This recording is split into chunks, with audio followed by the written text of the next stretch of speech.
गंगा सिंह जी। जी, आपने एक बहुत ही शानदार आयोजन यहाँ पे करवाया है पंचेरी ग्राम में और इस नगरी को आपने धर्ममय नगरी बना दिया है। तो आपका ये उद्देश्य क्या है यहाँ पर ये आयोजन करवाने का? इसके बारे में थोड़ा-सा अपने समाज को। हमारे इधर क्या है ज्यादा है, और इधर वो वर्ग में क्या नशा ऐसा भी उद्देश्य ज्यादा नशे का ही है।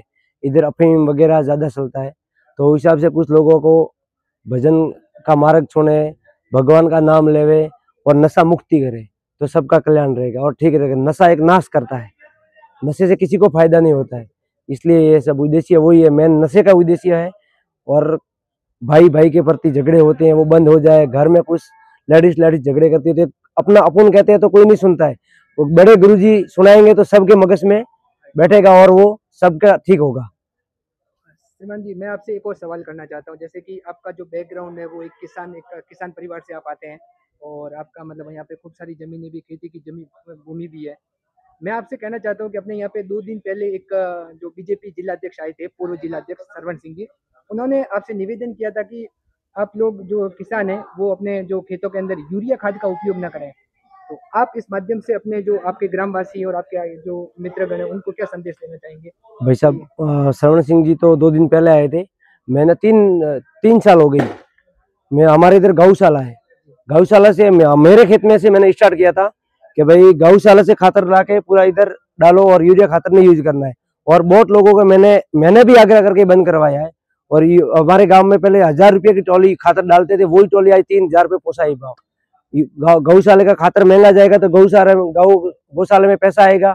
वो हिसाब से लोगों को अभी अभी बहुत हमारे गांव में सुधार है 2 साल से, कि बाहर से खातर लाके अपने पशु पक्षियों का ही खाद डाल रहे हैं। यूरिया बहुत कम हो गया हमारे गांव में 2 साल से। ये प्रयास हमारा भी सफल रहा है और इसमें हम लगे हुए। इसके लिए बहुत-बहुत धन्यवाद। आप प्रयास कर रहे हैं कि लोगों को एक बहुत ही शानदार सी सब्जी मिले, मतलब जो नशा मुक्त है, उसके साथ ही मतलब कि उसके अंदर जो जहरीले पदार्थ आ रहे हैं, उन सबसे मुक्त और मुक्ति हो अच्छी गए चीज़ें थे। आपको मिलने का प्रयास कर रहे हैं। लेकिन यहाँ पे एक सवाल है कि जैसे आपके उत्पादन में कमी हो रही है, तो कहीं न कहीं आप जैसे किसान हैं, हालाँकि लालच सभी करते हैं कि आपका बिज़नेस बढ़े, उत्पादन बढ़े और ज़्यादा से ज़्यादा उत्पादन से आप मुनाफ़ा कमाएँ। तो क्या आपको कभी नहीं लगता कि इस तरीके से आपका जो उत्पादन है कम हो जाएगा और आपका मुनाफ़ा कम हो जाएगा? आप इस बारे में उन किसानों को क्या कहना चाहेंगे और आप किस प्रकार से सोचते हैं? मैं तो किसानों को सबको यही कहना चाहता हूँ कि जैसे कि हमारे इधर इलाके में एक साल में 3 ऋतु आती है, वो तीनों 3 ऋतु लेते हैं। तो मैं तो आग्रह यही करता हूँ कि गर्मी की ऋतु नहीं लेवे और 2 ऋतु लेवे, तो वही कॉस्टिंग आ जाएगा। गर्मी की ऋतु में ऐसे ही खराब हो जाता है और वो रेती भी वो उपजाऊ उपजाऊ कर करके पूरी पावर उसका होता है वो खत्म हो जाता है। तो 4 महीने पड़ा रहे और 8 महीने वो है तो वो वसूल उससे डबल हो जाएगा। ये मेरा आग्रह है सबसे। वैसे कि एक और बात के लिए मैं आपको बहुत-बहुत धन्यवाद देना चाहता हूँ। एक तो मैंने वो आपकी जो वो फ़ोटो लगी हुई है मेन गेट पर, वो फ़ोटो मैंने देखी।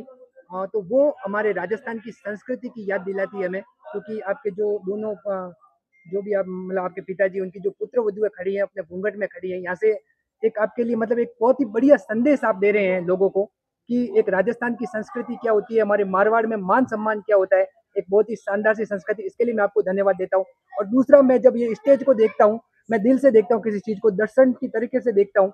और यहाँ पर आपने लिखा है ये जो पूरा खर्चा है, आयोजन है, वो आपके परिवार द्वारा इसका खर्चा किया गया है। लेकिन इसके लिए आपका बहुत-बहुत, लेकिन आपने जो स्टेज पर लिखाया है कि समस्त पंचेरी परिवार आपका हार्दिक स्वागत करता है, यानी कि पंचेरी के जो ग्रामवासी हैं उनकी तरफ से ये आयोजन किया जा रहा है, ऐसे आपके भाव हैं। तो आप मतलब एक भाईचारा रख रहे हैं, गाँवों के प्रति आपकी श्रद्धा और आपकी जो भक्ति है, इन संतों के प्रति आपका जो व्यवहार है, इसके लिए हिंदू धर्म और सनातन धर्म को बढ़ाने के लिए जो भी आप कर रहे हैं वो एक बहुत सराहनीय कार्य है। और मैं चाहूंगा कि आपकी आगे आने वाली पीढ़ियां भी इस तरीके के कार्य करती रहे।